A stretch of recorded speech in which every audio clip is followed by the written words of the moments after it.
बिस्मिल्लाहिर्रहमानिर्रहीम अल्हम्दुलिल्लाह वस्सलातु वस्सलामु अला रसूलिल्लाह व अला आलिहि व अस्हाबी अजमईन अम्मा बाद रब्बि इश्रह ली सदरी व यस्सिर ली अमरी वहलुल उक़दतम मिन लिसानी यफ़क़हू क़ौली। अस्सलामु अलैकुम व रहमतुल्लाहि व बरकातुहू। जज़ाकमुल्लाह खैर, थैंक यू वेरी मच। सबसे पहले बहुत बहुत शुक्रगुज़ार हूँ सर का कि उन्होंने बड़ी इज़्ज़त दी, बहुत ऑनर दिया, और बल्कि इनफैक्ट मैं बड़ा एक्साइटेड होता हूँ आप लोग से मुखातिब होते हुए। जैसे उन्होंने बताया 5वां आज सेशन है अल्हम्दुलिल्लाह, और हर बार न्यू सेशन होता है, न्यू बैच होता है मेरे सामने, तो बहुत खुशी होती है मुझे कि इतने ज़्यादा इन्फ्लुएंशियल लोगों से मैं बात कर रहा हूँ, मैसेज दे रहा हूँ, मैसेज पहुँचा रहा हूँ। और हमेशा शुरू में मैं यही बात करता हूँ, जो भी बैच आ जाए मेरे सामने, कि ये जो जॉब है इसमें मकसद और मुआश जमा हो जाता है। बहुत बामकसद जॉब है, ठीक है। इसमें पावर बहुत है, एन्जॉयमेंट बहुत है, एडवेंचर बहुत है। मैं भी बात कर रहा था सर से भी और बाकियों से भी कि जगह जगह ज़ाहिर है नाकों पे खड़े होना, जगह जगह पोस्टिंग होना, मुख्तलिफ़ लोगों से इंटरेक्शन करना, जाना मिलना, इन्वेस्टिगेट करना, बहुत कुछ है, बहुत एडवेंचर है इस जॉब में। तो लेकिन एडवेंचर के साथ ज़िम्मेदारी भी बहुत है, रिस्पॉन्सिबिलिटी भी बहुत ज़्यादा है, और रिस्क हलाल बहुत ज़रूरी है क्योंकि उसके बहुत इम्पैक्ट्स होते हैं हमारी ज़िंदगी में। और जितना बड़ा मकसद होगा उतनी बड़ी शख्सियत होगी, जितना छोटा मकसद होगा उतनी छोटी शख्सियत होगी। ये क्रक्स है असल में। तो आज जो टॉपिक मैंने सेलेक्ट किया है लीडरशिप और टीम बिल्डिंग के ऊपर, बहुत ज़रूरी है, क्योंकि ये मत समझें कि आप लोग लीडरशिप पोजीशन पे नहीं हैं, आप लोग हैं। और हर बंदा इनफैक्ट लीडरशिप पोजीशन पे होता है, बल्कि अल्लाह ताला ने कुरान में उम्मत मुस्लिमा को लीडर कहा है। सूरह आले इमरान में आयत नंबर 110 अल्लाह कहते हैं, कुंतुम खैरा उम्मतिन उखरिजत लिन्नास तामुरून बिल मारूफी व तनहौना अनिल मुनकर। बेशक हमने तुम्हें खड़ा किया उम्मत मुस्लिमा को लोगों की रहनुमाई के लिए as leader, best of generation. क्या लफ्ज़ है अरबी में? कुंतुम खैरा उम्मा। खैरा उम्मा का मतलब होता है बेहतरीन उम्मत, इंसानियत के लिए खड़ी की है। तामुरून बिल मारूफी व तनहौना अनिल मुनकर, ताकि तुम लोगों को अच्छाई का हुक्म दो और बुराई से रोको। और जो ये आप अपनी पोजीशन में कर सकते हैं उस तरह आम बंदा नहीं कर सकता। अमर बिल मारूफ और नहीं अनिल मुनकर जिस तरह से आप कर सकते हैं कोई और नहीं कर सकता। जहां बुराई देखी उसको हाथ से रोकने की, जबान से रोकने की, या एटलीस्ट अगर इतनी ताकत नहीं, कहीं पे मजबूरी होगी तो एटलीस्ट दिल में बुरा मानना। और अगर दिल में भी नहीं बुरा माना जा रहा तो इसका मतलब मुसलमान ही नहीं है बंदा, क्योंकि नबी सल्लल्लाहु अलैहि वसल्लम ने कहा जब कोई बंदा बुराई देखे और उसको दिल में भी बुरा ना माने तो फिर वो मुसलमान कहने के भी लायक नहीं है।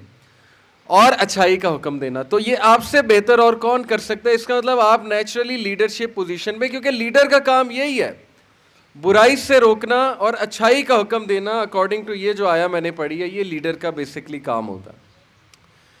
और फिर आप में से हर बंदा अपने घर में तो किसी ना किसी पोजीशन पे लीडर है ना।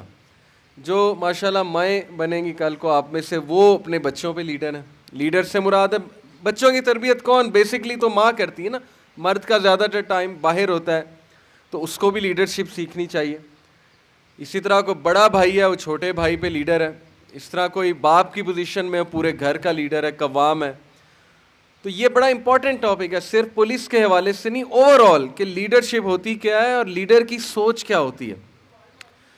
तो मैं चाहता हूँ आज मैं इंटरेक्ट भी करूँ आप लोगों से इंशाल्लाह, ठीक है। तो कोई माइक सर अगर आगे वालों को ही मिल जाए, ज़रा कुछ इंटरेक्शन भी हो जाएगी। वैसे सवाल जवाब भी होंगे। तस्वीर इस वक्त आपके सामने है, इसमें मैंने 2 लीडर्स दिखाए हैं, दुनिया के बहुत मशहूर लीडर्स हैं। I hope you know them. एक हिटलर, एडोल्फ हिटलर, बहुत क्राइम्स हैं इस बंदे के, इसको बिल्कुल अच्छा नहीं माना जाता, लेकिन इसकी लीडरशिप अपनी जगह, एक लीडर मशहूर है ये। दूसरी तरफ नेल्सन मंडेला मैंने आपको दिखाया। तो दोनों के स्टाइल की तरफ देखते हुए 2 मुख्तलिफ लीडरशिप्स वाजे होती हैं, लीडरशिप के 2 मुख्तलिफ स्टाइल्स वाजे होते हैं, ठीक है। आप हिटलर की तरफ देखें, उसका स्टाइल क्या है। जिस तरह उसने हाथ को उठाया हुआ है, ये शो करता है एक डोमिनेंट लीडर को, कि हाथ उठाया हुआ है और अपनी कौम को कंट्रोल कर रहा है, और उसको पता है कि मजमा मेरे अंडर है। लेकिन उसका थोड़ा सा एग्रेसिव स्टाइल है, ठीक है। अगर उसका स्टाइल आप देखें ज़रा, मिलिट्री डिक्टेटरशिप वाला स्टाइल है, एग्रेसिव स्टाइल है, जैसे एक डिक्टेटर का होता है। डिक्टेटर से मुराद है, ये एक स्टाइल ऑफ लीडरशिप है, डिक्टेटर स्टाइल होना। वो ये स्टाइल होता है कि सवाल मुझसे कोई नहीं करना, ना सुनना मुझे पसंद नहीं है, जो मैं कह रहा हूँ वैसे करना है। ये डिक्टेटर का स्टाइल है, ठीक है। तो ये जो स्टाइल है आप देखें उसके बॉडी लैंग्वेज से वाजे हो रहा है वो कैसा लीडर है। दूसरी तरफ नेल्सन मंडेला का स्टाइल देखें, जो कि अवामी लीडर था, जो कि लोगों का लीडर था। साउथ अफ्रीका में बहुत इसकी खिदमात है नेल्सन मंडेला की। तो इसका स्टाइल देखें कि कितना धीमा है, इसने भी हाथ यूं रेज किया हुआ है, लेकिन उसकी बॉडी लैंग्वेज आपको क्या बता रही कि ये अवामी लीडर।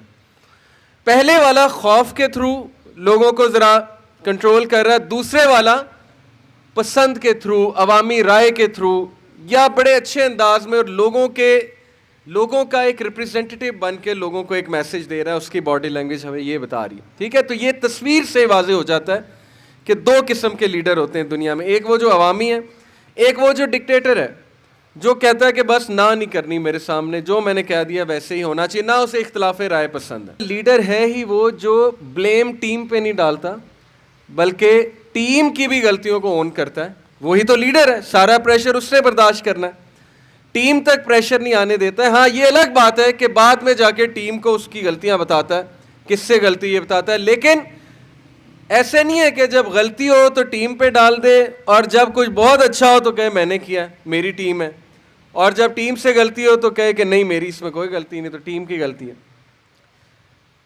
नबी अकरम सल्लल्लाहु अलैहि वसल्लम की लीडरशिप चेक करें, उनसे बड़ा लीडर दुनिया में पैदा नहीं हुआ हमारे नबी से। और ये गोरे बात कर रहे हैं, ऐसा नहीं है कि हम मोहब्बत में कह रहे हैं कि चूंकि हमारे नबी हैं इसलिए हम कह रहे हैं वो लीडर है, नहीं, गोरों ने बात की है।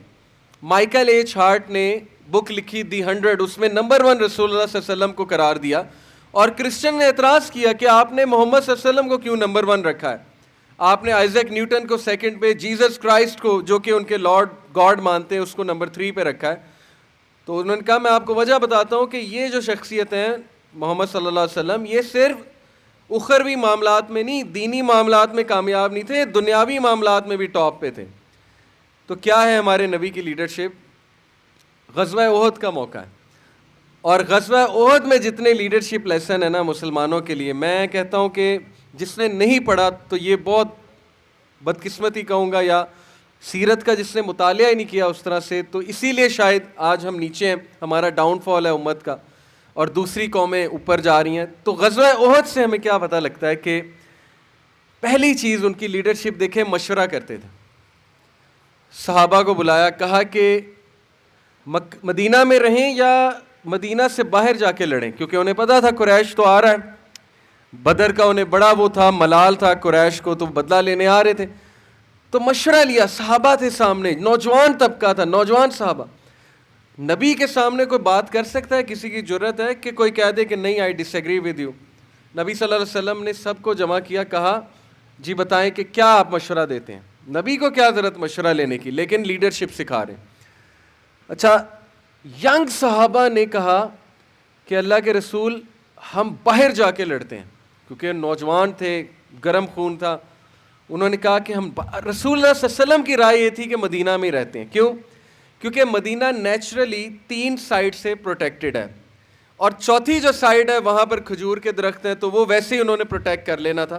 तो नबी अकरम सल्लल्लाहु अलैहि वसल्लम की राय थी कि हम मदीना में ही रहें, और जो एल्डर साहबा थे एक्सपीरियंस, उनकी भी यही राय थी। लेकिन वो जो नौजवान तबका था वो ज़्यादा था, उनकी राय हावी हो गई वहाँ पे। उन्होंने कहा कि नहीं हमने जाना है, क्योंकि ज़ाहिर है अब नबी सल्लल्लाहु अलैहि वसल्लम ने इसलिए उनकी बात मानी क्योंकि उनको बहुत गुस्सा था यंग साहबा को। ज़ाहिर है उनके माँ बाप जो है उनको मारा गया था मक्का में, तो वो कहते थे कि नहीं हमने बाहर जाके लड़ना है। आज सोचें, अल्लाह के नबी सल्लल्लाहु अलैहि वसल्लम अंदर गए, और हज़रत हमज़ा बिन अब्दुल मुत्तलिब जो इतने जलीलुल कदर सहाबी, नबी अकरम सल्लल्लाहु अलैहि वसल्लम के चचा, वो इतना डांटा उन्होंने यंग साहबा को।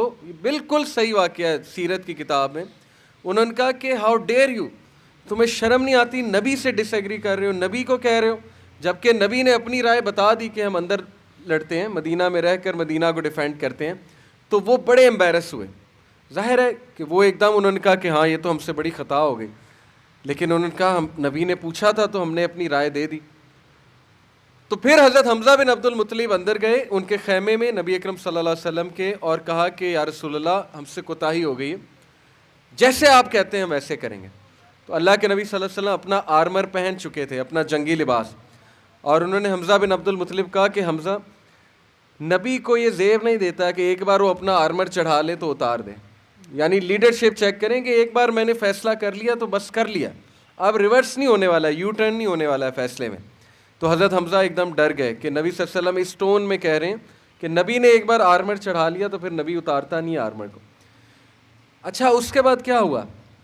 ग़ज़वा उहद में मुसलमान को शिकस्त तो नहीं कहना चाहिए, क्योंकि शिकस्त ये थी कि मदीना हाथ से चला जाता है, इस्लाम रुक जाता, तो ये शिकस्त नहीं है। कुछ लोग कहते हैं शिकस्त है, शिकस्त नहीं है, बस ये कहें कुछ लॉसेस हुए, कुरैश ने समझा जी कि हमने बड़ी मार लगा दी है, लेकिन नुकसान हुआ मुसलमानों को। सूरह आले इमरान की तकरीबन 100 वर्सेस जंग उहद के बाद नाज़िल हुई, जंग उहद के मौजू पे हैं। तो मुसलमानों को इतना नुकसान हुआ ग़ज़वा उहद पे, क्योंकि बात भी नहीं मानी थी। वो जो तीर अंदाज थे जिन्हें पहाड़ी पे खड़ा किया 50 के करीब थे, उनमें से 40 जो है वो माल गनीमत जमा करने निकल गए। बशरी एक वो ज़ाहिर कमज़ोरी थी, सहाबा थे वो भी रज़ी अल्लाह अन्हुम व रज़ू अन, अल्लाह उनसे राज़ी है, हम कोई नहीं होते उनकी गलतियाँ पकड़ने वाले, लेकिन बस एक बशरी तकाज़ा था, गलती हो गई। इतना नुकसान हुआ कि नबी अकरम सल्लल्लाहु अलैहि वसल्लम को 3 जगह चोट लगी। हमारे नबी को एक दंदान मुबारक शहीद हुए, एक हमारे नबी के गाल मुबारक के अंदर हेलमेट खुब गया, आप अंदाज़ा लगाएं कितनी बड़ी चोट है, एक हमारे नबी के हेड इंजरी हुई बड़ी ज़बरदस्त किस्म की। 3 ज़बरदस्त चोटें आए हमारे नबी को। अब ग़ज़वा उहद के बाद क्या कहा नबी सल्लल्लाहु अलैहि वसल्लम ने? नाउज़ बिल्लाह ये कहा कि सहाबा का कसूर है, मैं ना कहता था कि मदीना में जो है वो होना चाहिए। कोई एक बयान नहीं मिलता किसी सहाबी का, किसी सीनियर सहाबी का या नबी सल्लल्लाहु अलैहि वसल्लम का कि यंग सहाबा को ब्लेम कर दिया कि तुम्हारी वजह से मार खानी पड़े, कोई एक बयान नहीं मिलता। हज़रत हमज़ा शहीद हो गए, कोई और होता वो कहता ये इनकी बात मानी तो मरवा दिया मेरे चचा को, नाउज़ बिल्लाह ये बात हो सकती थी कि हज़रत हमज़ा शहीद हो गए। आपको एक बयान नहीं मिलता कि नबी सल्लल्लाहु अलैहि वसल्लम ने कभी ताना दिया हो या ब्लेम गेम की हो या उन पे इल्ज़ाम साजी की हो। लीडर जो होता है ना वो बड़ा क्लियर होता है अपने मिशन में, अपने पर्पस में।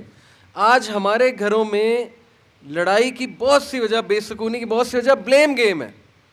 हम ब्लेम गेम करते हैं, इसका कसूर है, उसका कसूर है, माँ बाप का कसूर है, भाई का कसूर है, बहन का कसूर है, इसने मुझे बर्बाद कर दिया, इसने ये कर दिया। पुरानी बातें उठा के ले आते हैं जिसका ताल्लुक ही कोई नहीं नई डिस्कशन से, वो उठा के ला रहे हैं कि याद है 10 साल पहले तुमने ये किया था। तो ये मुसलमान का कल्चर नहीं है ब्लेम गेम करना। ब्लेम गेम शैतान की तरफ से होती है और उससे लड़ाइयाँ पड़ती हैं।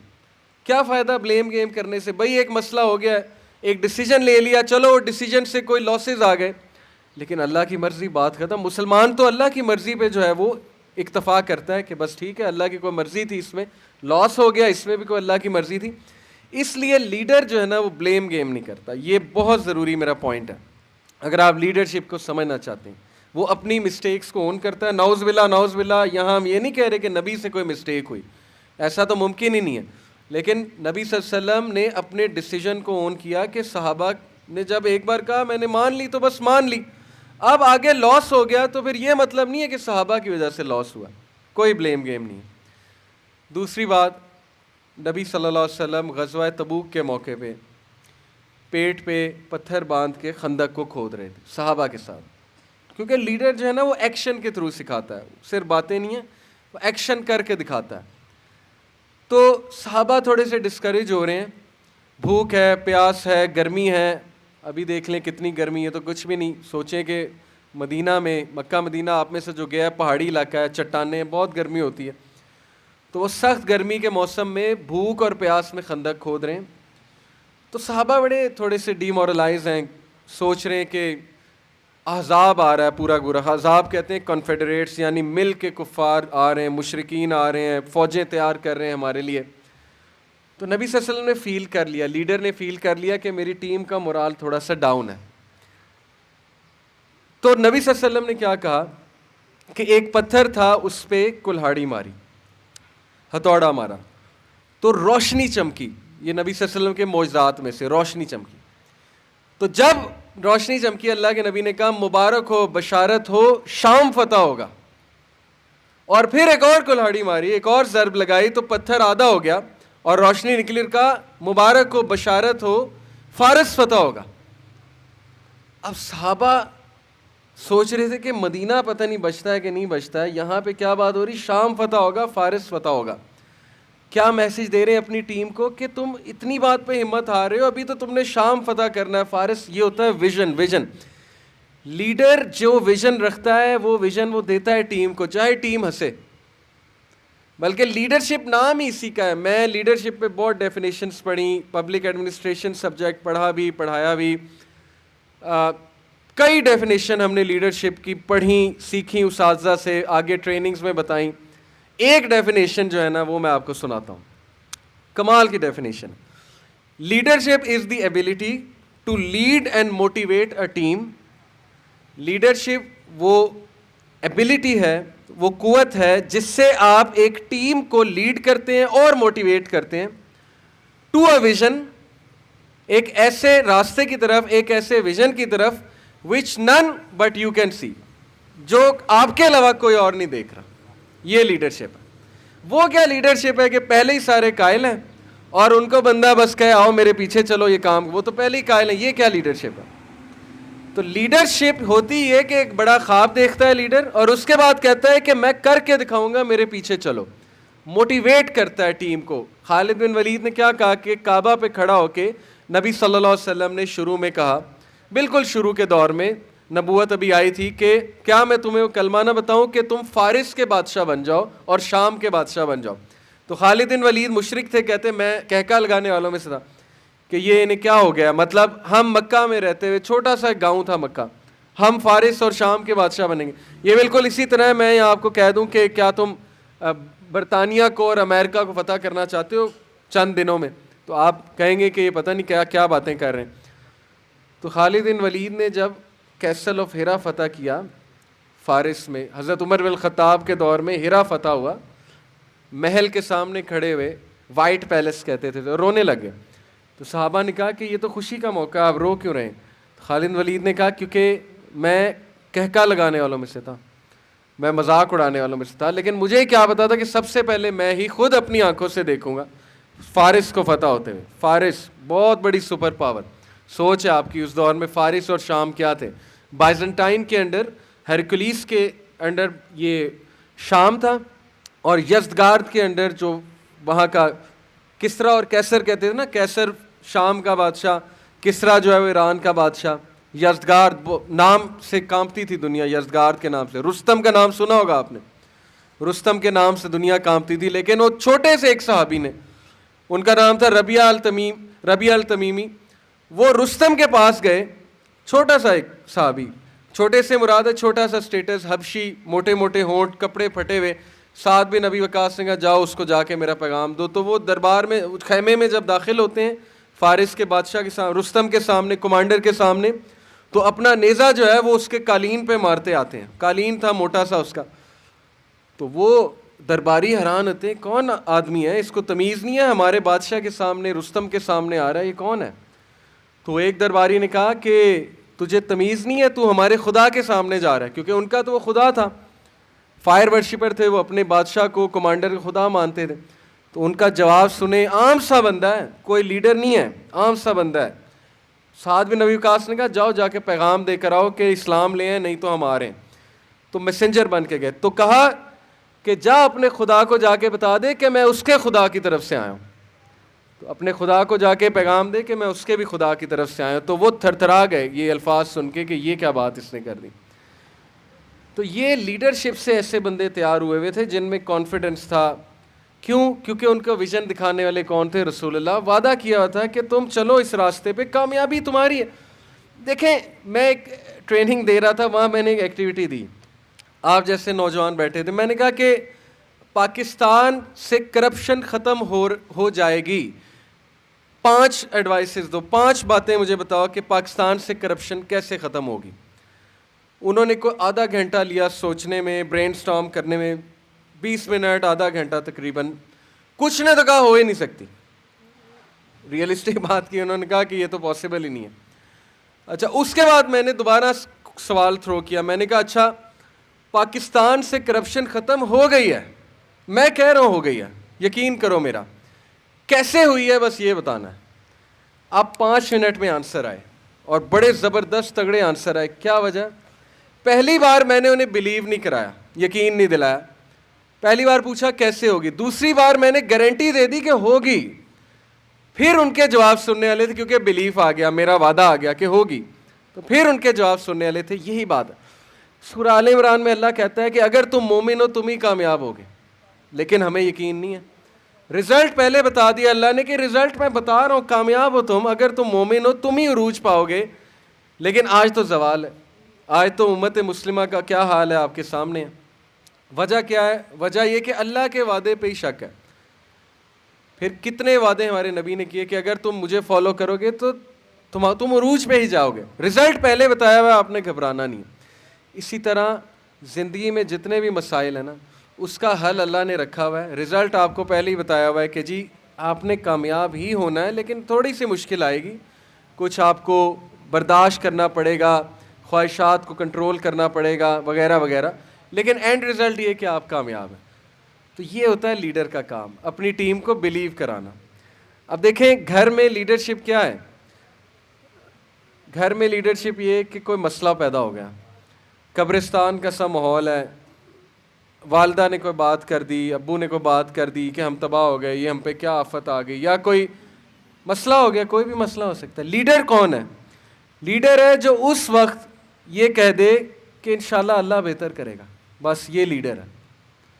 लीडरशिप कोई खलाई मखलूक नहीं है।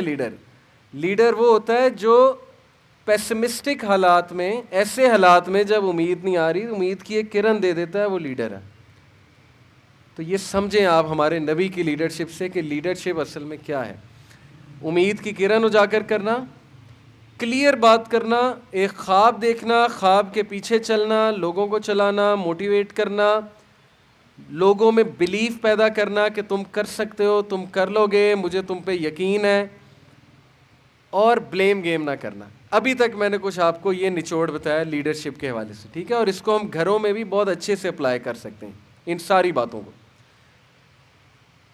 ये एक स्लाइड बड़ी ज़बरदस्त आपके सामने है। इसमें अगर मैं आपसे पूछूं कि लीडर कौन है, तो आपका क्या जवाब होगा? ये वुल्फ पैक है। भेड़ियों की लीडरशिप बहुत मशहूर है। लीडरशिप ट्रेनिंग्स में ना हमेशा वुल्फ पैक की मिसाल दी जाती है। तो क्या ख्याल है, लीडर कौन है?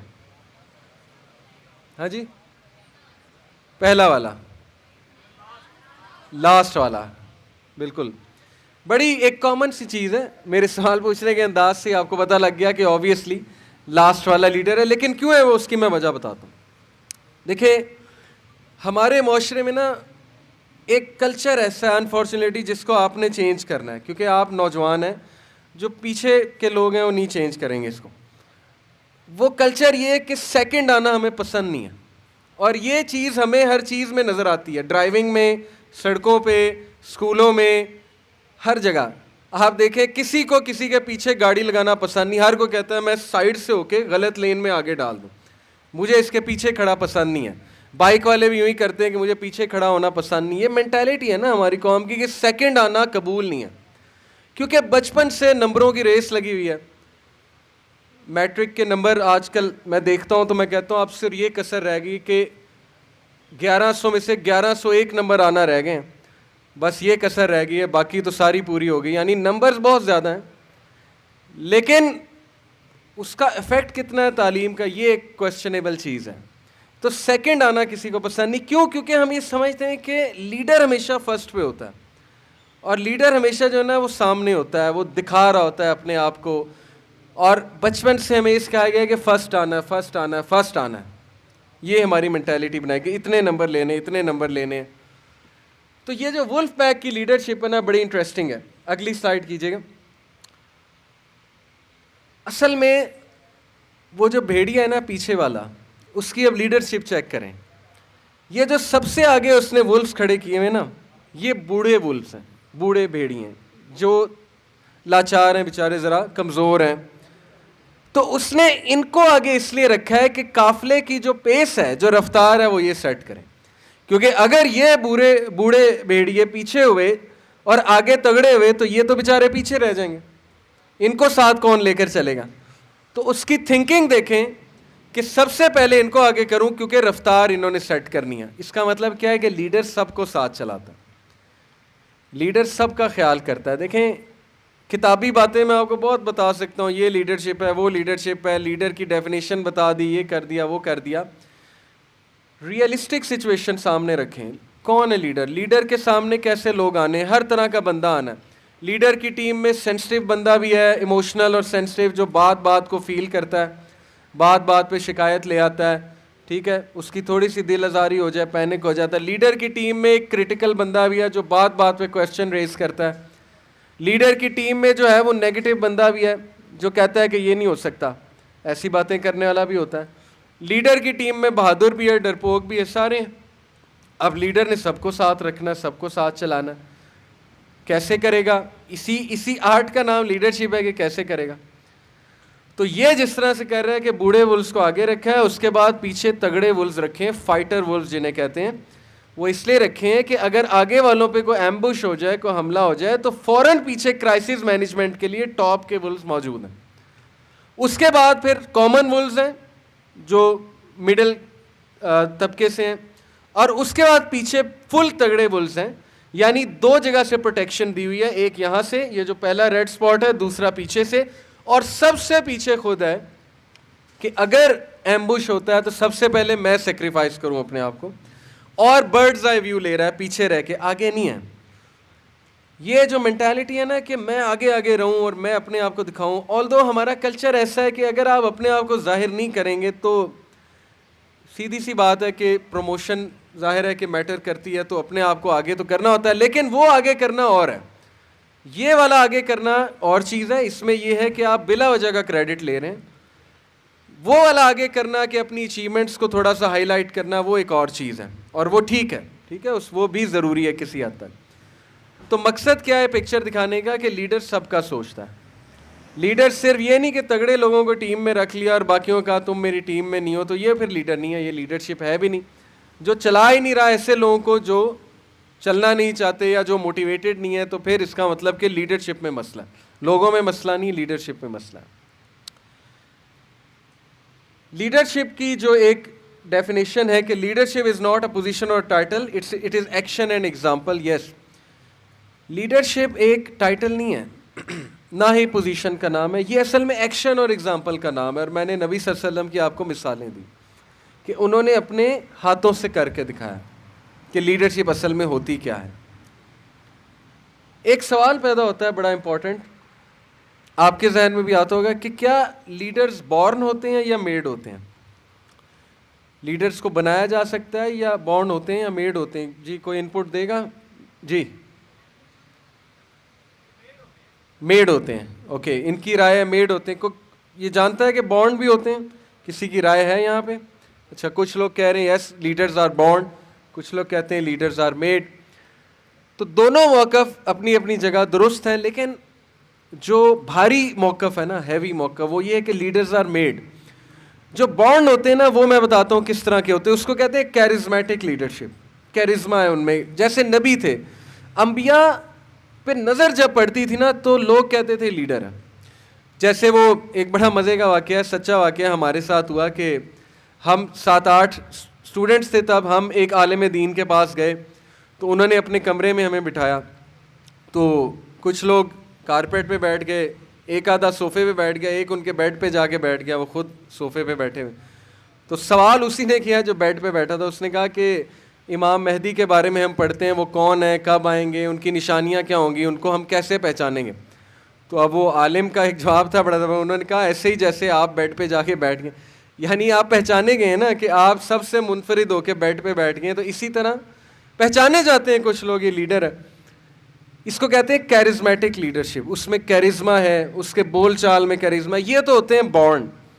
लेकिन ये ज़्यादा देर नहीं चलने वाले अगर इनमें ये अपने ऊपर वर्किंग ना करें, ठीक है। कैरिज्मा पे बंदा कितनी देर चल सकता है अगर उसमें डिसीजन मेकिंग नहीं है, सिर्फ कैरिज्मा ही है, पर्सनैलिटी अच्छी है, देखने में अच्छा है, घबरू नौजवान टाइप शख्सियत है, डोमिनेंट है, टोन बहुत अच्छी, कम्युनिकेशन बहुत अच्छी है, लेकिन डिसीजन मेकिंग अच्छी नहीं है, ज़र्फ इतना नहीं है, वगैरह वगैरह, तो इतनी देर नहीं चलने वाला।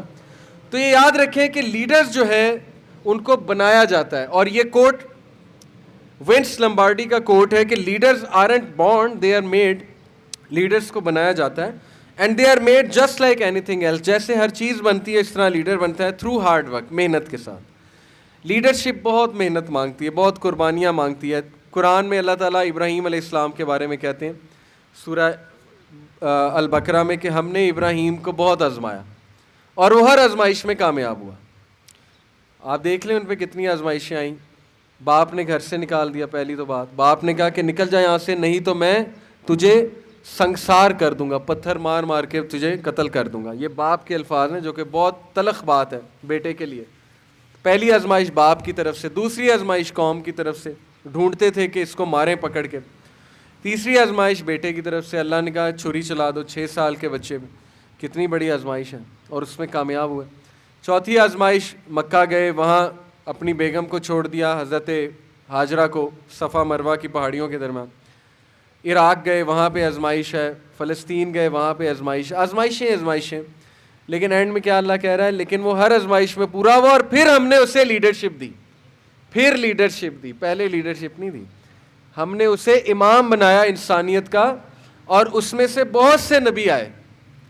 और फिर इब्राहीम अलैहिस्सलाम ने कहा कि अल्लाह मेरी औलाद में से लीडर पैदा कर। तो अल्लाह ने क्या जवाब दिया इस दुआ का, कि मेरा वादा जालिमों से नहीं है। जस्ट बिकॉज तुम्हारी औलाद है इसका ये मतलब नहीं वो लीडर है बना बनाया, उसे साबित करना होगा, फिर मैं उसे लीडरशिप दूंगा। इसका मतलब है कि लीडर को साबित करना होता है, लीडर है, टीम प्लेयर बनना होता है। लीडर दूसरों का सोचता है, ठीक है, अपने से ज़्यादा। लीडर जो है वो दूसरों के लिए आसानी पैदा करता है, वगैरह वगैरह। अभी सारी बातें जो है वो इंशाल्लाह आ रही हैं। Who is the leader? A leader shows the way. पहली बात, वो रास्ता दिखाता है, ये बात मैंने आपको वाजे की। Drives people forward towards a common goal, सबकी एनर्जीज को कॉमन गोल पे लगाता है। इख्तलाफात के बावजूद सबको एक कॉमन गोल पे लेकर आता है कि छोड़ो इख्तलाफात छोटे मोटे, कॉमन गोल की तरफ आओ। हमारा कॉमन गोल क्या है? कॉमनैलिटी की बात करता है। Has a personality and set of leadership skills that makes others want to follow his और हर डायरेक्शन। उसकी शख्सियत, उसके स्किल्स, सेट ऑफ स्किल कुछ ऐसे हैं कि लोग उसकी बात मानना चाहते हैं। ये बहुत ज़रूरी है, ठीक है। अगर लीडर की पर्सनैलिटी सुस्ती है और लीडर जो है वो डिसीजन मेकिंग में अच्छा नहीं, तो फिर लोग बात सुनना छोड़ देंगे, नहीं सुनेंगे उसकी बात। तो अपनी शख्सियत को ग्रो करना बहुत ज़रूरी है। मेरे जो पिछले 4 लेक्चर हैं ना, जो सर ने बताए, वो शख्सियत पे हैं। वो इंशाल्लाह उनके वीडियो लिंक्स आपको दिए जाएंगे, वो ज़रूर सुनिएगा कि स्ट्रॉन्ग शख्सियत क्या होती है और कैसे बनाई जाती है। बहुत ज़रूरी है, ठीक है, स्ट्रॉन्ग शख्सियत बनाना। इंशाल्लाह बंदा स्ट्रॉन्ग शख्सियत के साथ खुद लीडर बन जाता है। जज़ाकल्लाह खैर। ये स्लाइड बड़ी इंपॉर्टेंट है समझने के लिए। देखें, इसमें ना मुसलमान लीडर प्लस जो मगरबी एक लीडर का कॉन्सेप्ट है। ऑल्दो मगरब में बहुत बड़े बड़े लीडर हैं, और इनफैक्ट आज तो मैं समझता हूँ हमसे ज़्यादा बेहतर लीडर्स वहाँ मौजूद हैं। मेरी आंखों देखा वाक़या है कि मैं ऑयल एंड गैस फील्ड में था, रुवैस में, यूएई के बॉर्डर के पास एक जगह है। बेसिकली मैं मैकेनिकल इंजीनियर हूँ। शायद आप लोग को शुरू में तारुफ़ नहीं कराया, पहली ट्रेनिंग्स में बताता हूँ कि मैं इंजीनियर हूँ पेशे से, और माशाल्लाह इस्लाम पढ़ने का मुझे शौक़ है। मैं इस्लामिक डिग्री भी कर रहा हूँ, ठीक है। और यूथ क्लब हमारा एक इदारा है, इस्लाम नौजवानों के लिए, सब के लिए। तो ज़रूरी नहीं है कि एक ख़ास बंदा, एक ख़ास लिबास वाला बंदा वही आके इस्लाम की बात करेगा। इस्लाम सब के लिए, इस्लाम को हम नॉर्मलाइज़ कर रहे हैं, नौजवानों को ये सोच दे रहे हैं कि तुम इस्लाम पढ़ो, तुम इस्लाम की जो है वो इंशाल्लाह ताला इस्लाम के लीडर बनो, लेकिन पढ़ के, इल्म हासिल करके, बग़ैर इल्म के नहीं। तो मैं ऑयल एंड गैस फील्ड में था, वहाँ पे 5:30 बजे सुबह काम शुरू हो जाता था, क्योंकि जैसे ही सूरज निकलता था रोशनी होती थी, काम शुरू। ऑयल एंड गैस फील्ड के रूल होते हैं। तो मैं वहाँ पे अपनी टीम का लीडर था। मेरे अंडर मेसन्स थे, जो मज़दूर तबका होता है, जो ये वेल्डिंग वाले होते हैं, और कुछ मेरे नीचे सेफ्टी के लोग थे, वगैरह वगैरह। स्टोरेज टैंक्स बनाते थे हम बहुत बड़े बड़े, जिसमें ऑयल एंड गैस भरते हैं ना। स्टोरेज टैंक्स आपने शेल के बड़े बड़े अक्सर फैक्ट्रियों में जाते हुए देखे होंगे। तो अक्सर मैं एक शख्स को देखता था, और फील्ड पे सारे एक जैसे कपड़े पहनते हैं। ये भी बड़ी अच्छी बात है कि वहाँ पे ये नहीं कि लीडर जो है वो बड़े शाना लिबास में आ रहा है। बूट्स एक जैसे पहनते थे, जॉगर, सेफ्टी बूट्स कहते हैं उन्हें, हेलमेट पहना होता है, ग्लासेस लगाई होती हैं, सेफ्टी ग्लासेस। तो पता नहीं लग रहा होता कि आपका सीनियर कौन है, लगता है कि सारे ही एक हैं। ये भी बड़ी अच्छी बात है गोरों के कल्चर में। तो मैं एक शख्स को देखता था कि वो सुबह सुबह पहुंचा होता था और कूड़ा उठा रहा होता था। उसने पीछे बास्केट लटकाई होती थी कूड़े की, और वो फील्ड पे बहुत सी चीज़ें होती हैं ना, डेब्रिस होता है, ये वुड के पीसेज होते हैं, कंक्रीट के पीसेज होते हैं, बड़ा कुछ होता है, वो उठा रहा होता था। तो हम कहते थे पता नहीं कोई सफाई वाला है। तो वो एक दिन वो जा रहा था, तो मैंने सलाम सलूम उसे कोई नहीं किया, तो मुझे मेरे साथ वाले ने कहा कि ये प्रोजेक्ट मैनेजर है, देख के ज़रा सलाम कर लिया करो। तो मैंने कहा ये तो मैं तो नौकर समझता था इसे, प्रोजेक्ट मैनेजर है। प्रोजेक्ट मैनेजर जो प्रोजेक्ट का हेड है गोरा था। तो मैं इतना शौक में गया, मैंने कहा ये कूड़ा उठाता है सुबह आके। उसने कहा ये वॉशरूम भी साफ करता है। मैसेज क्या दे रहा है वो कि पुत्र कोई आकड़ नहीं, अगर मैं कूड़ा उठा सकता हूँ, वॉशरूम साफ कर सकता हूँ, तो तुम कुछ नहीं हो। अनफॉर्चुनेटली मुसलमानों ने ये शो करना था, और ये हज़रत उमर बिन अल खत्ताब का ये है लीडरशिप। निकल जाते थे रातों को, देखते थे राया क्या कर रही है। लेकिन आज हमने क्या लीडरशिप का मतलब समझ लिया कि गर्दन में सरिया हो और कुछ नहीं करना। लीडर जो है ना, उसका मतलब है कि आपने कुछ नहीं करना, आपने रेस्ट करना। ये हमने लीडरशिप का मतलब समझ लिया। अफसोस है इस पे, और इसलिए हमारा डाउनफॉल है। तो सोचें कि वो गोरे ने मेरे सामने मिसाल क्या कायम की। अच्छा, ये जो स्लाइड है इसमें दो तरह के लीडर हैं। एक होते हैं ऑर्गेनिक लीडर, अवामी लीडर, ठीक है। एक होते हैं डेजिग्नेटेड लीडर, जिनको ज़बरदस्ती मुसल्लत किया गया होता है, यानी डिक्टेटर जो होते हैं। फ़र्क क्या है? ईदी साहब की तस्वीर मैं आपको दिखा रहा हूँ, और दूसरी तरफ हिटलर की दोबारा से तस्वीर दिखा रहा हूँ। ईदी फौत हो गए, लेकिन आज बच्चा बच्चा ईदी को जानता है, अच्छे अल्फाज में याद करता है। जब यह दूसरे वाला लीडर मर जाता है ना, तो लोग शुक्र करते हैं कि मर गया। जब तक जिंदा है तब तक कहते हैं कि चलो लीडर है, लेकिन जब मर जाता है तो कहते हैं अल्हम्दुलिल्लाह। ईदी साहब की लीडरशिप क्या है, ऑर्गेनिक लीडर किस तरह है? नंबर 1, प्रॉब्लम बेस्ड लाइफस्टाइल है। जो लाइफस्टाइल है ना, वो ये झलक रहा है उसके लाइफस्टाइल से कि वो प्रॉब्लम फोकस्ड आदमी है, मुआशरे के प्रॉब्लम्स पे उसकी नज़र है। ठीक है, ईदी साहब ने एक मसला उठाया। मसला क्या था? यतीम बच्चे हैं, चाहे वो किसी के भी हैं, वो कहाँ जाएंगे, उनकी परवरिश कौन करेगा? चलो उन्हें मैं एक रिहाइश का दूँ, उनकी परवरिश करूँ, अच्छे इंसान बन जाए, मुआशरे के चोर चक्के बदमाश ना बन जाए। कितना बड़ा मकसद है, छोटा मकसद नहीं है। कौन ऐसे करता है कि किसी के बच्चों को, वो भी प्रोस्टिट्यूट्स के बच्चों को, तवाइफों के बच्चों को उठाता है और कहता है कि मैं इन्हें कुछ जिम्मेदार शहरी बना दूँ। बड़ी अच्छी बात है, बड़ा नेक मकसद है, और किया। दूसरी तरफ जो डेजिग्नेटेड लीडर है, उसका क्या है? Achievement based lifestyle. अचीवमेंट्स, मैंने ये किया, मैंने वो किया, अपनी अचीवमेंट्स को जाहिर करना बार बार। मैं he is all about me, कि मैंने ये कर दिया, मैंने वो कर दिया। ऑक्सीटोसिन ड्रिवन एजेंसी से क्या? अच्छा, ये दो केमिकल्स हैं ह्यूमन बींग से, थोड़ी सी टेक्निकल बात है, नफ्सियात की, साइकोलॉजी की।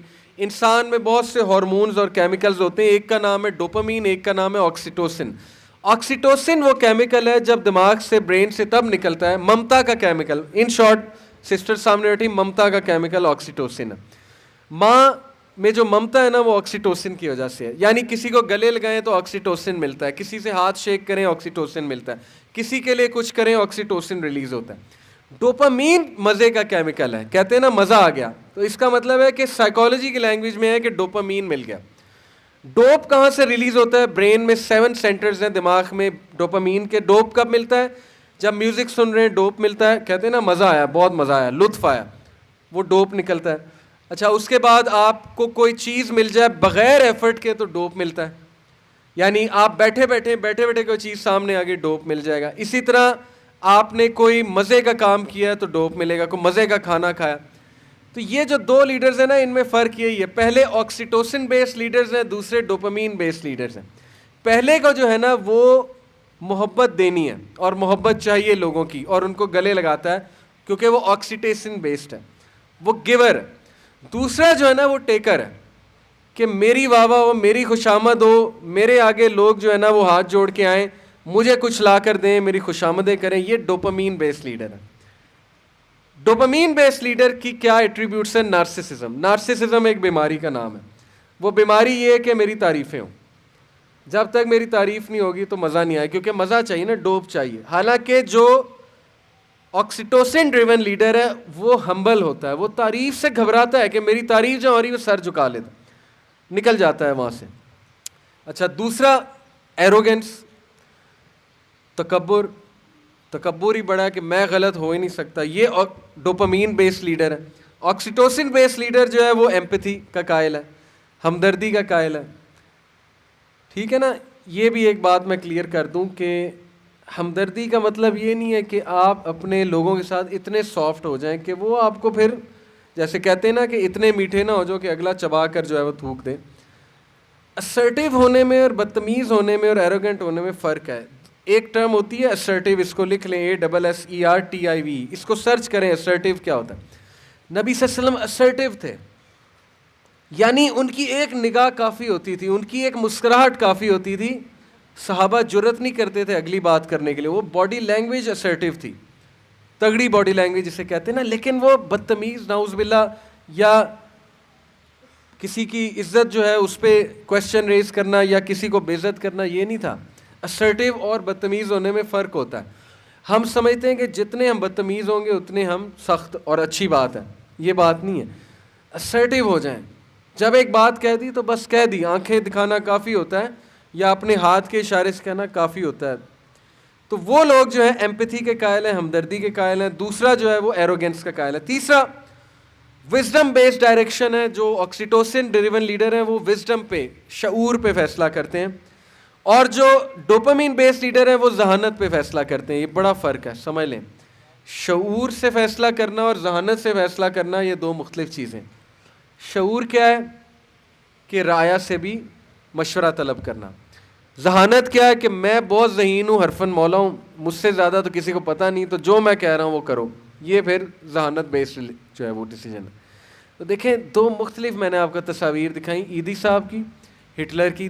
दोनों को सामने रखते हुए आप नोट करें कि दोनों का लीडरशिप स्टाइल जो है वो क्या था। अगली जो बात इंशाल्लाह करने लगा, उसके बाद वाइंड अप करके 10-15 मिनट में सवाल जवाब की तरफ आएंगे। एक बड़ी ही इंटरेस्टिंग बात, कुरान में हम तदब्बुर नहीं करते कुरान पे। कुरान काफ़ी है हमारे लिए, सीरा काफ़ी है लीडरशिप सीखने के लिए। हज़रत मूसा अलैहिस्सलाम की लीडरशिप कुरान में बताई अल्लाह ने, और एक वाक़ये से समझाई। उस वाक़ये पे जो गौर कर लेगा ना, वो जॉब पर भी लीडर है, घर में भी लीडर है, हर जगह वो लीडर है अगर उस वाक़ये को वो पाले। छोटा सा वाक़या है कि मूसा अलैहिस्सलाम अपने घर वालों को मिस्र वापस ला रहे थे, मदियन से। पहले मदियन रहे कुछ अरसा, पूरी स्टोरी पढ़ी होगी आपने। एक बंदा गलती से उनसे मर गया था, एक बंदे को पंच मारा, वो मर गया, भाग गए। मूसा अलैहिस्सलाम फ्यूजिटिव बन गए क्योंकि फ़िरौन उस दौर का ढूंढ रहा था उन्हें कि इसको अब सजाए मौत होगी, भाग गए। बहरहाल वापस आ रहे थे कुछ साल बाद, 11-12 साल बाद। रास्ते में कोहे तूर पे अल्लाह सुब्हानहू व तआला उनसे मुखातिब हुए, कलीमुल्लाह कहते हैं ना। दरख्त के पीछे से आवाज़ आई कि मूसा मैं तेरा रब हूँ। तो इसका मतलब ये नहीं कि दरख्त में अल्लाह मौजूद थे, ये ज़रा क्लियर मैं कर दूँ बात को, ये ना समझे कि अल्लाह दरख्त में, वो वैसे ही अल्लाह का एक अंदाज़ है कि वहाँ से पीछे से उन्हें आवाज़ आई। तो मूसा अलैहिस्सलाम को क्या कहा अल्लाह ने कि मूसा तेरे हाथ में क्या है। अब गुफ्तगू शुरू हो रही है, लीडरशिप ट्रेनिंग हो रही है मूसा अलैहिस्सलाम की। मूसा अलैहिस्सलाम ने क्या जवाब दिया? पहले तो वो इतना एक्साइटेड हुए कि रब्बुल आलमीन मुझसे बात कर रहा है। तो छोटा सा सवाल है, जवाब सुने कि मूसा तेरे हाथ में क्या है? जवाब था असा है, बात ख़त्म। मैं आपसे पूछूँ आपके हाथ में क्या, आप कहेंगी कॉपी है, नोटबुक है, बात ख़त्म। लेकिन अगर आप एक्साइटेड हैं मुझसे बात करने में तो आप कहेंगे या कहेंगी सर मेरे हाथ में नोटबुक है, इस पर मैं नोट्स बनाता हूँ या बनाती हूँ, इस पर मैं ये भी करती हूँ वो भी करती हूँ। बात को बढ़ाएंगे, एक्साइटेड है ना बात करते हुए। मूसा अलैहिस्सलाम ने क्या जवाब दिया? कहा अल्लाह ये मेरा असा है, इससे मैं झाड़ियाँ पीछे करता हूँ, भेड़ बकरियों को जो है वो कंट्रोल करता हूँ, चराता हूँ, इस पर मैं रेस्ट करता हूँ जब मैं थक जाता हूँ, और इससे मैं और भी बड़े काम करता हूँ। बताए गए बताए गए बताए गए। क्यों? क्योंकि एक्साइटेड थे, अल्लाह से बात हो रही। फिर अल्लाह ने क्या कहा कि मूसा इसको फेंक, असा को फेंक। अब मूसा अलैहिस्सलाम ने असा को फेंका तो वो अजदहा बन गया, और मूसा अलैहिस्सलाम घबरा गए, उनके दिल में डर आ गया। इसका मतलब है कि लीडर का ये मतलब नहीं कि डरता नहीं है लीडर, डर नेचुरल है। करेज पता क्या होता है? करेज को हम अक्सर कहते हैं absence of fear. Courage absence of fear नहीं है। करेज का मतलब ये नहीं, बहादुर का मतलब ये नहीं होता है कि डर ही नहीं लग रहा।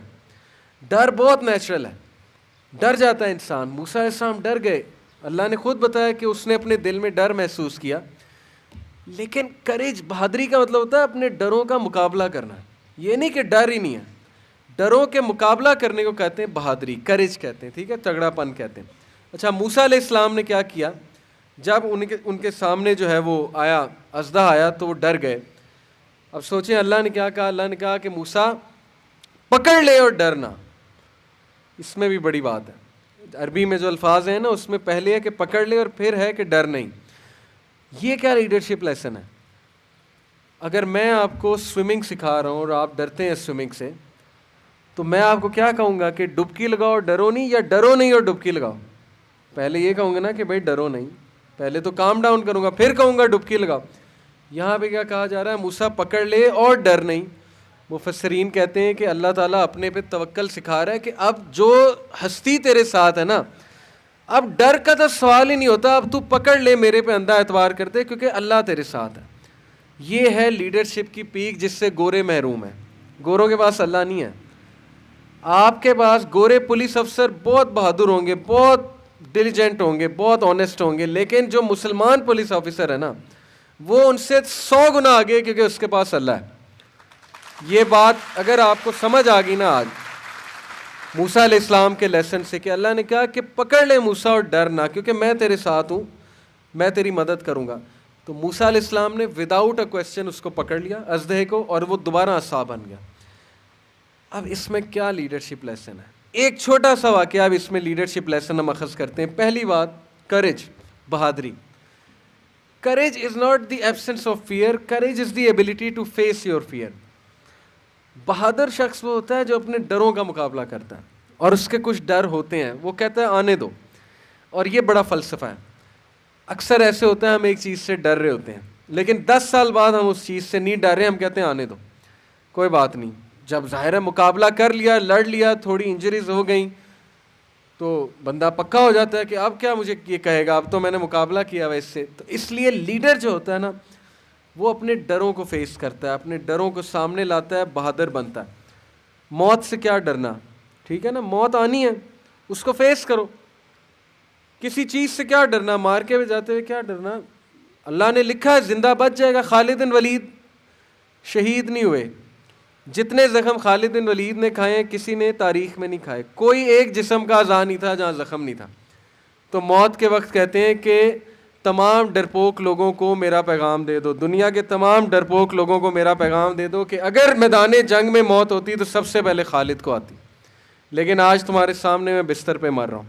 खालिद बिन वलीद का कोट है। क्या उन्होंने हमें सबक दिया दुनिया के तमाम लोगों को, कि जिसकी मौत लिखी है वो बेड पे भी आ जाएगी, वो मैदान जंग में भी आ जाएगी, वो कहीं भी आ जाएगी, लेकिन जिसको अल्लाह ने बचाना है, तो मैं मिसाल मौजूद, साहबा कहते हैं कि सबसे आगे खालिद होते थे, और हम डर रहे होते थे कि ये किस बहादुरी से मतलब 100 बंदों में कूद जाते थे तलवार लेके। अकल नहीं इस बात को मानती कि 100 बंदों में एक बंदा कूद गया, हर जंग में आ गए, महफूज होके आ गए। लेकिन इसका ये मतलब नहीं कि बेवकूफ़ी शो की जाए, मुसलमान अकल से भी लड़ता है, ठीक है। वो खालिद बिन वलीद का तवक्कल और तकवा तो फिर क्या ही कहने। लेकिन ये बात बहुत ज़रूरी है कि अपने डरों का मुकाबला करना सीखें। Face your fears. ज़िंदगी में बहुत से मसले आएंगे, घबराना नहीं है उनसे। थोड़ी देर के लिए बंदा घबरा जाता है, उनको मुकाबला कर। हो सकता है जॉब पे कोई बंदा आपके साथ ऐसा अटैच हो जाए जिसके साथ आप अनकंफर्टेबल हैं, जो आपको बातें लगाने वाला है, जो दिन रात जो है ना आपको तंग करने वाला है थोड़ा सा, मतलब होते हैं ऐसे लोग। तो अगर तो आप निकलेंगे वहाँ से कि नहीं नहीं नहीं मैं निकलना चाहता हूँ यहाँ से, तो वो फिर मुकाबला नहीं। मुकाबला ये है कि आपने वहीं रहते हुए डट के मुकाबला करना है, सीखना है कि डिफ़िकल्ट लोगों से कैसे डील करते हैं। ये भी ट्रेनिंग का हिस्सा है कि एक ऐसा बंदा सामने आ गया जो थोड़ा डिफ़िकल्ट है, जो मुझे चैलेंज कर रहा है, मुश्किल दे रहा है, टांगे खींचने वाला है वगैरह वगैरह, तो वहाँ अपने लीडरशिप शो करनी है कि अब सीखो। ये अल्लाह सिखा रहा है कि क्या हर बार निकल जाओगे, कल को ससुराल ऐसा मिल गया तो निकल जाओगे, कल को रिश्तेदार ऐसे मिल गए तो निकल जाओगे। मुकाबला करना सीखें, ठीक है, डील करना सीखें अपने डरों से। ये पहली चीज़ इस वाक़े से अखज़ होती है। दूसरी चीज़ पॉइज़, जिसे हम कहते हैं कंपोजर। पॉइस का मतलब है कंपोजर। मूसा अलैहिस्सलाम को अल्लाह ने सिखाया कि कंपोज रहो, घबराना नहीं है। देखें, लीडर अगर घबरा जाएगा ना तो नीचे की जो टीम है वो तो गई। जब वो लीडर के चेहरे देखेंगे ना, मैं क्रिकेट बहुत खेली हुई, आप लोगों में से किसी ने खेली होगी, क्लब लेवल तक खेली है माशाल्लाह, क्रिकेट मेरी बहुत अच्छी थी। मैं कैप्टन रह चुका हूँ, यूनिवर्सिटी लेवल पे रह चुका हूँ, अपनी बहुत सी टीम्स का कैप्टन बना हूँ। जब वाजे थी ना, हार वाजे होती थी, तो मैं तब भी ताली मार रहा होता था, बकअप कर रहा होता था, चाहे 100 गेंदों पे 2 रन चाहिए ना अगली टीम को और 10 विकेटें उनके हाथ में, मैं तब भी कहता था कि हम जीतेंगे। लीडर का यही काम होता है। अब वो अगलों को पता है कि ये अगला कहेगा ये बेवकूफ़ी में बात कर रहा है, क्या बातें कर रहा है, लेकिन नहीं, अगर लीडर ने ये कह दिया ना हम हार रहे हैं, लीडर ने ताली बजाना छोड़ दी, अपने बॉलर्स को बकअप करना छोड़ दिया, तो फिर गई टीम। इसलिए लीडर कंपोज रहता है। आपके घर में लीडर पता है कौन है? जो शिकायती अल्फाज नहीं कहता, जो कहता है अल्लाह बेहतर करेगा, वो लीडर है। सिंपल, ये लीडरशिप की डेफिनेशन है। जो घबराता है तो अल्लाह के सामने घबराता है। आपको क्या लगता है नबी सल्लल्लाहु अलैहि वसल्लम रोते नहीं थे? अल्लाह के नबी जो है वो कोई अपनी वो शो नहीं करते थे, अपने ग्रीफ को, अपने गम को बिल्कुल करते थे, लेकिन लोगों के सामने नहीं। वो रात को अल्लाह के सामने रोते थे कि अल्लाह मैं ज़ईफ़ हूँ। आप वो वाक़या याद रखें, ताइफ से वापसी पे पत्थर खाए नबी अकरम सल्लल्लाहु अलैहि वसल्लम ने, और हज़रत आयशा जंग उहद के बाद पूछा नबी अकरम सल्लल्लाहु अलैहि वसल्लम से कि अल्लाह के रसूल आप पे सबसे मुश्किल वक्त कौन सा था? सबसे मुश्किल वक्त। काफ़ी बात जाके पूछा हज़रत आयशा सिद्दीक़ा ने। तो हज़रत आयशा सोच रही थी कि जंग उहद जवाब देंगे, क्योंकि इंजरी हुई, मुसलमानों को लॉस हुआ, हज़रत हमज़ा शहीद हुए। अल्लाह के नबी ने कहा कि आयशा सबसे मुश्किल वक्त ताइफ का था मेरे, क्योंकि मेरी अपनी कौम ने मुझे पत्थर मारे थे। इससे बड़ा साइकोलॉजिकल टॉर्चर नहीं होता है कि अपने बच्चे पत्थर मार रहे थे और मतलब गालियाँ बक रहे थे। तो नबी सल्लल्लाहु अलैहि वसल्लम ने कहा उससे बड़ा मेरे लिए इम्तिहान कोई नहीं था। तो वो क्या था कि अल्लाह के नबी सल्लल्लाहु अलैहि वसल्लम एक दरख्त के नीचे बैठे, वो दरख्त अभी भी मौजूद है। इनफैक्ट उस पूरे इलाके में वो दरख्त सबसे हरा भरा है। ये बरक़ात है हमारे नबी की। पूरे इलाके में मैंने देखा है, ताइफ में वो दरख्त अभी तक मौजूद है। नबी सल्लल्लाहु अलैहि वसल्लम वहाँ तशरीफ़ फरमा हुए, रोए, और रोते रोते उनकी दुआ सुनने वाली है। वो पूरी दुआ मैं कोट नहीं कर सकता, बहुत लंबी, लेकिन उसके चंद एक अल्फाज सुनाता हूँ। उर्दू में उसके अल्फाज ये कि अल्लाह मैं अपनी कमज़ोरी किससे बयान करूँ, तेरे सिवा किससे करूँ? मैं इन लोगों के आगे जो है वो बेबस कर दिया इन लोगों ने मुझे। अल्फाज हैं उस दुआ के, और मेरे दुश्मन मुझ पे हावी हो रहे हैं, तो अल्लाह मैं किससे शिकायत करूँ? और फिर सारी बातें करके नबी सल्लल्लाहु अलैहि वसल्लम बहुत रोए, सारा कुछ बयान किया अल्लाह के आगे कि मैं बेबस हो रहा हूँ, मुझे लोग तंग कर रहे हैं। एंड में कहा कि अल्लाह जब तक तू राज़ी है तो सब ठीक है, as long as you are please with me then nothing else matters. ये उनके दुआ का आखिर ये था कि अल्लाह जब तक तू राज़ी है तो सब ठीक है। इमेजिन करें, कैथारसिस किया, अल्लाह को सब सुना दिया, स्ट्रेंथ पकड़ी, और उसके बाद कहा कि अल्लाह जब तक तू मेरे पास है, जब तक तू राज़ी है, सब ठीक है। ये होता है लीडर। ओके, लीडर ये नहीं कि लोगों के सामने जाके वावेला कर रहा है, लोगों के सामने शिकायत कर रहा है, लोग कहेंगे कमज़ोर आदमी। अल्लाह के सामने रोना है, ठीक है, अल्लाह के सामने शिकायत करनी, अल्लाह को बताना है कि मेरे साथ ऐसे हो रहा है, और ये नहीं सोचना अल्लाह मेरी सुनेगा नहीं। अल्लाह इबलीस की पिछले लेक्चर मैंने शैतान पे दिया, पिछले बैच को, तो मैंने उसमें ये पॉइंट बताया था कि शैतान ने अल्लाह से दुआ की कि अल्लाह मुझे क़यामत तक छूट दे दे, तो अल्लाह ने उसकी भी दुआ कबूल की। तो इबलीस की दुआ जब कबूल हो रही तो फिर आप क्या समझते हैं कि आपकी गुनाहगार हैं हम सारे, हमारी दुआ कबूल नहीं होगी? बिल्कुल होगी। अल्लाह के पास जाएं, अल्लाह को बताएं, लेकिन कंपोज रहना ये लीडरशिप है। हिम्मत नहीं हारनी, ठीक है, खड़े रहना है, कंपोजर शो करना है, मैनेजमेंट करनी है, पैनिक नहीं होना है।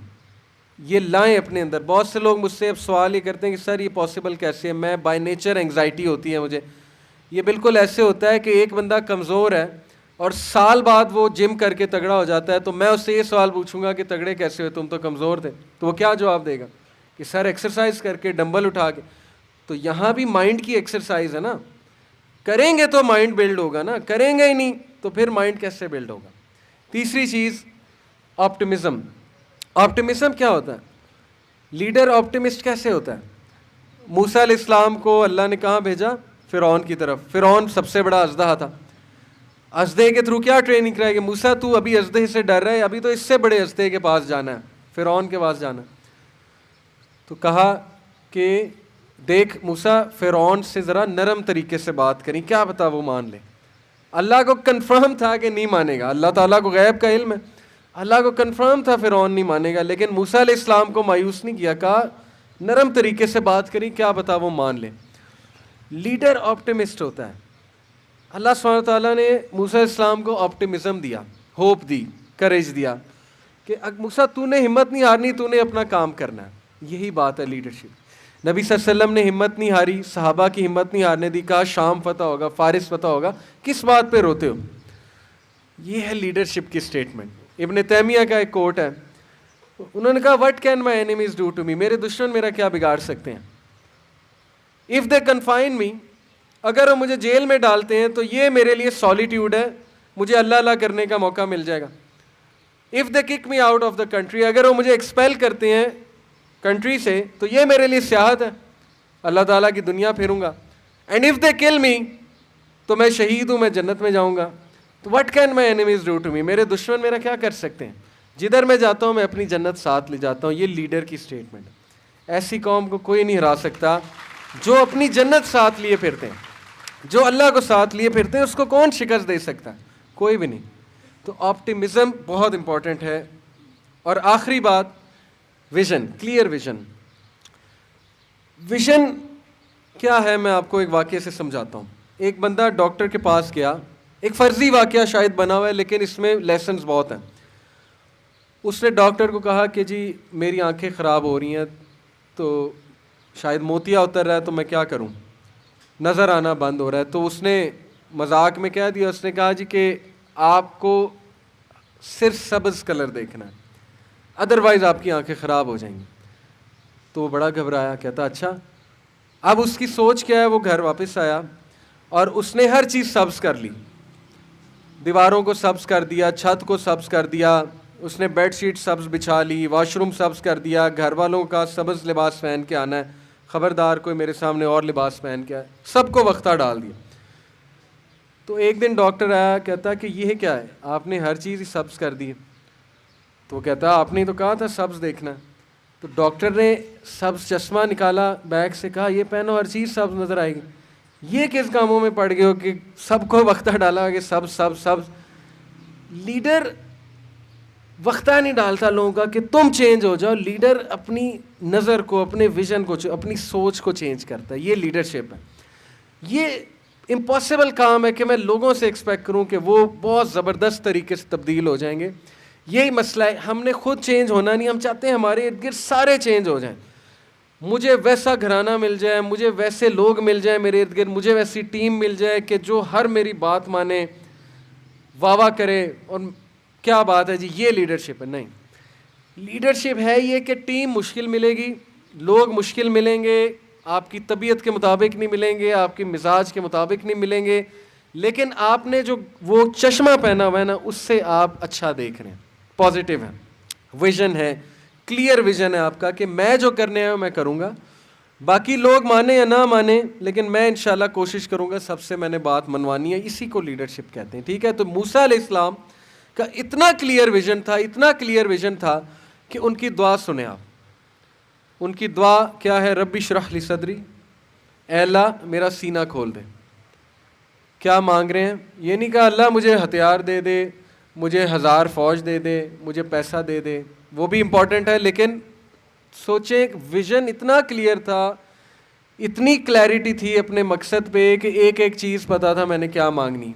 पहले क्या, अल्लाह रब्बी इश्रह ली सदरी वयस्सिर ली अमरी, मेरा सीना खोल दे ताकि मुझे चीज़ें दिखाई देनी लगें, वयस्सिर ली अमरी, और मेरे टास्क को, मेरे काम को आसान बना दे, वहलुल उक़दतम मिन लिसानी यफ़क़हू क़ौली, और मेरी ज़बान की गिरा खोल दे, क्योंकि हदीस में आता है ना कि मूसा अलैहिस्सलाम ज़रा स्टटर करते थे, थोड़ा तुतलाते थे। मेरी ज़बान की गिरा खोल दे, यफ़क़हू क़ौली, ताकि मैं तेरे दीन की बात करूं, ताकि मैं फर बात करूं, अच्छी बात करूं। वजअल्ली वज़ीरम मिन अहली हारून अख़ी, और मुझे वज़ीर दे दे, मुझे मददगार दे दे। कौन दे दे, हारून अख़ी, मेरा भाई हारून दे दे।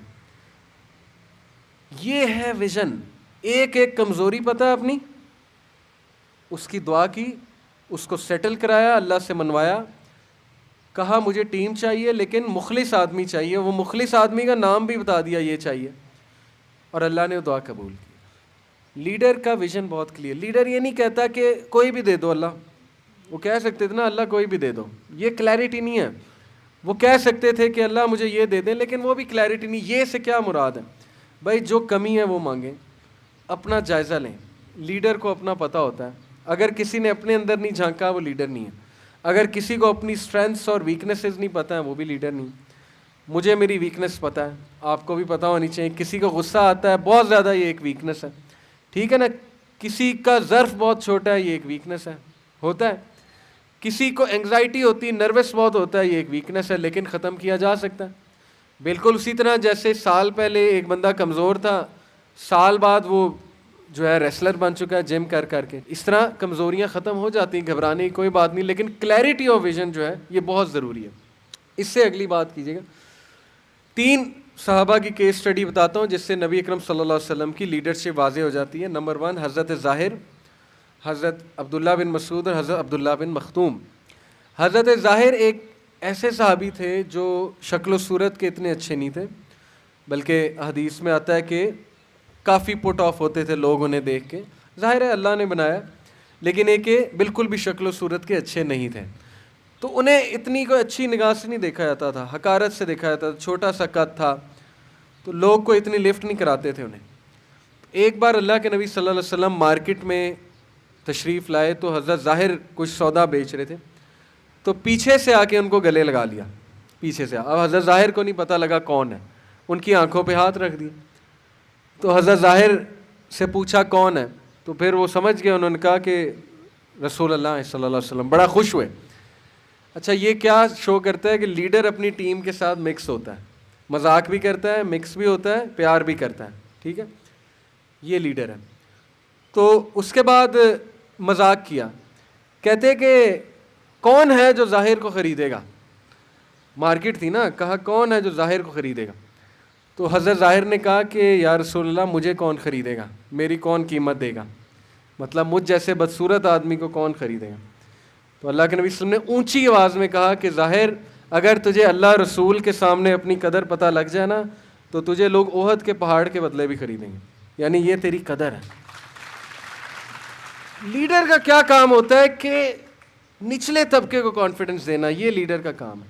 उस बंदे को पकड़ना जिसको मुआशरे ने धुतकारा हुआ, ये लीडर का काम है। लीडर का काम ये नहीं है कि ऑलरेडी ग्रूम लोगों को आगे लेकर आना, उनके साथ रहना, उनके साथ हंसी मजाक करना, दूसरों को पीछे पीछे रखना कि ये तो किसी खाते में नहीं है, ये लीडरशिप नहीं है। अब्दुल्ला बिन मसूद, पतली पतली टांगे थी, लेकिन आज बच्चा बच्चा अब्दुल्ला बिन मसूद को जानता है। फ़िक़्ह हनफी सारी अब्दुल्ला बिन मसूद से आ रही है। इमाम अबू हनीफा कितने बड़े इमाम थे, हर बच्चा जानता है। एक बार दरख्त पे चढ़ के खजूर उतार रहे थे, तो पतली पतली टांगे, तो सहाबा हंसे, ठीक है, होता है हंसी मजाक, थोड़ा हंसने लग गए, सहाबा मजाक उड़ाने लग गए। तो अल्लाह के नबी ने कहा कि इसकी टांगों पे ना हंसो, ये टांगे ओहद के पहाड़ पे भी भारी हैं, अगर ये बंदा ओहद के पहाड़ पे खड़ा हो जाए तो इस पे भी भारी है। क्या बात है, कॉन्फिडेंस दिया, अपनी टीम को कॉन्फिडेंस देना। कहीं उनका मजाक उड़ते देखें तो उन्हें डिफेंड करना, उनको उम्मीद दिलाना, ये लीडरशिप है।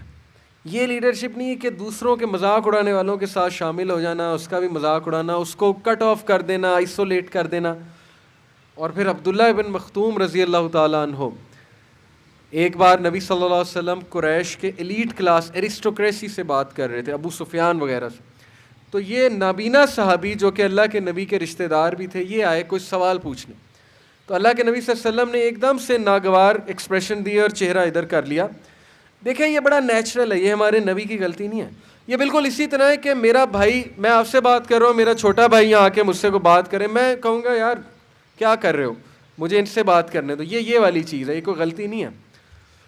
लेकिन पूरी आयत उतर गई, सूरह अबसा, अबसा व तवल्ला अन जाअहुल आमा वमा युद्रीका लअल्लहु यज़क्का, कि नबी ने चेहरा फेरा उस ब्लाइंड बंदे से जो कि नबी से सवाल करने आया था।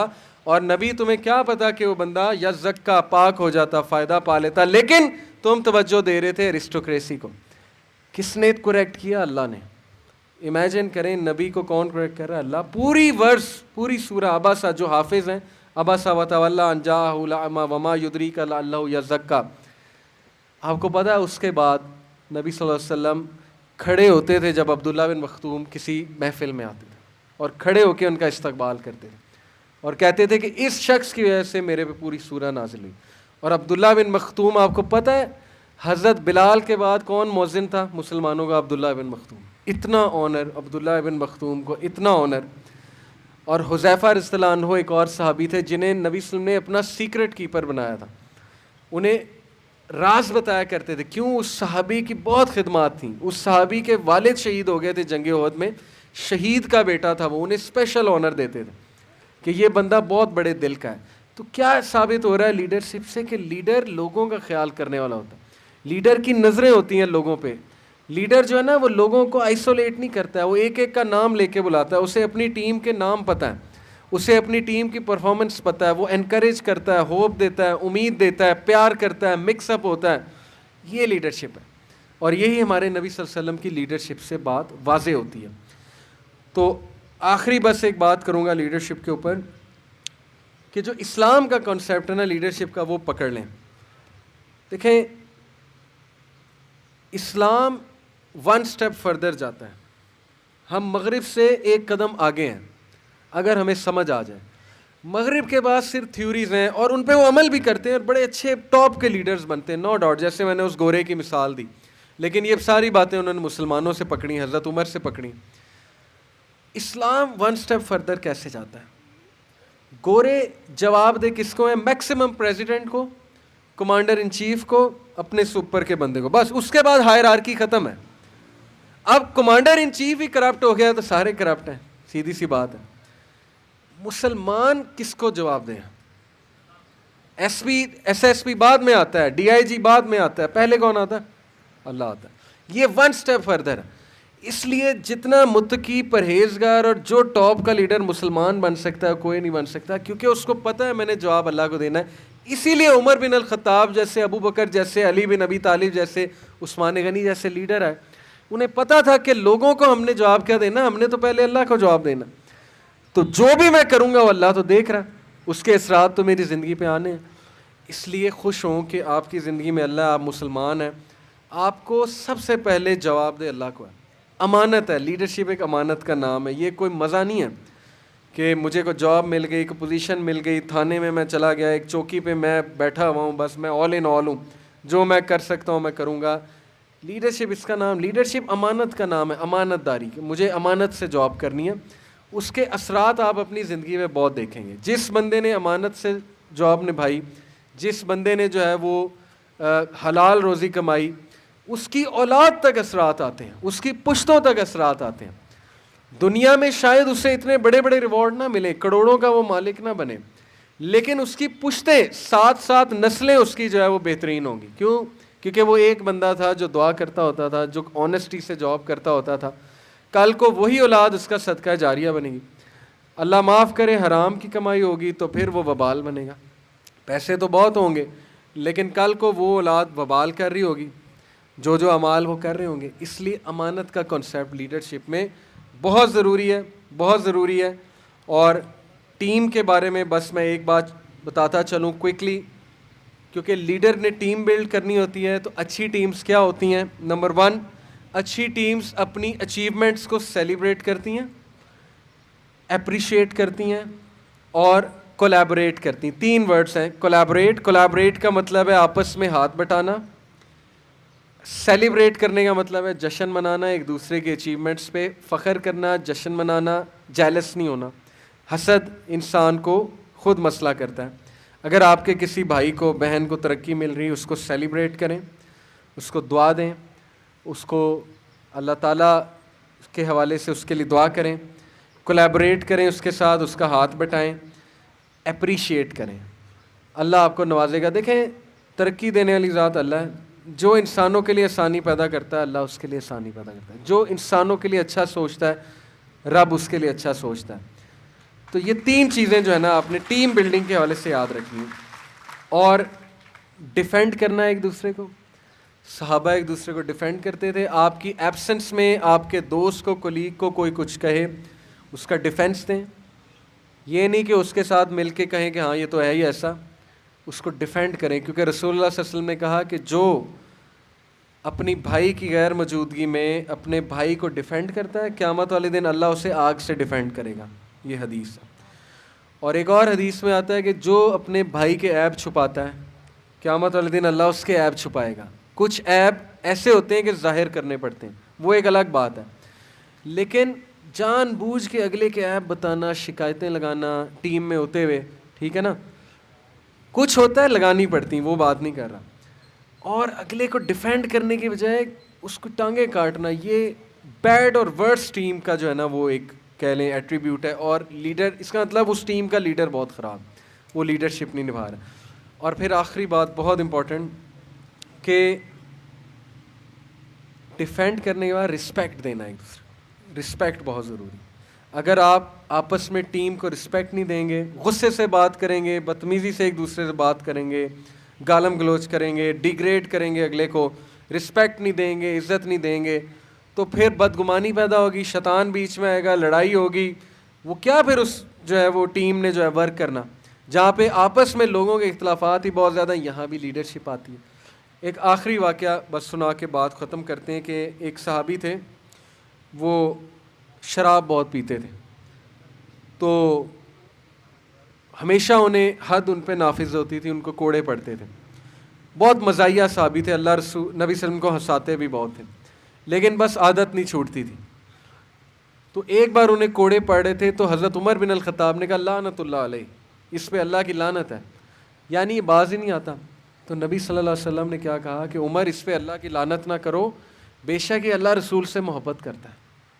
इमेजिन करें, शराबी बंदा अल्लाह रसूल से मोहब्बत करता है, क्या साबित हुआ कि गुनाहगार बंदा भी अल्लाह रसूल से मोहब्बत कर सकता है। इसका ये मतलब नहीं वो नफ़रत करता है, वो बस नहीं छूट रही उससे, उसका एक गुनाह मजबूरी बना हुआ है। इसलिए आप लोग भी किसी खुदा न खास्ता गुनाह से स्ट्रगल कर रहे हैं, चाहे वो किसी भी लेवल का है, को फहाशी से, किसी भी चीज़ से, तो हिम्मत नहीं हारनी, मायूस नहीं होना है, क्योंकि अल्लाह के नबी उसके बारे में गवाही दे रहे हैं कि इसको बुरा ना कहो, ये अल्लाह रसूल से मोहब्बत करता है। होप दे रहे हैं, उम्मीद दे रहे हैं। ये लीडरशिप है कि मेरे बंदे को बुरा ना कहो, गुनाह को बुरा कहो, गुनाहगार को बुरा ना कहो। इसलिए आपने भी टीम में रहते हुए एज ए लीडर डिफेंड करना है एक दूसरे को, और रिस्पेक्ट देनी है एक दूसरे को, कोलैबोरेट करना है एक दूसरे के साथ, अच्छा रवैया रखना है। उसी से इंशाल्लाह एक ऐसी टीम बिल्ड होती है जो बड़े बड़े काम करती है। अल्लाह ताला हम सब को लीडर बनने की तौफीक दे। आप सब अपने घरों में लीडर हैं, यकीन करें, तो अपने घरों में लीडरशिप को एग्जिबिट करें। ये सारे इंशाल्लाह जो मैंने पॉइंट्स बताए, ये प्रेजेंटेशन भी आपके साथ शेयर हो जाएगी और ये वीडियो भी शेयर हो जाएगी। तो दुआया कलेमात से इंशाल्लाह मैं आप सब से अब इजाज़त चाहूँगा। अल्लाह ताला आप सबको बहुत इज़्ज़त दे, इस्तकामत दे, आप लोग को साले बनाए, नेक बनाए, तगड़ा पुलिस ऑफिसर बनाए इंशाल्लाह ताला, और आपके माँ बाप को सेहत तंदुरुस्ती दे, और आप अपने माँ बाप के लिए सदका जारिया बने। जज़ाकल्लाह खैर। सुभानक अल्लाहुम्मा बिहम्दिका अशहदु अल्ला इलाहा इल्ला अंता अस्तगफिरुक। अस्सलामु अलैकुम रहमतुल्लाहि व बरकातुहू।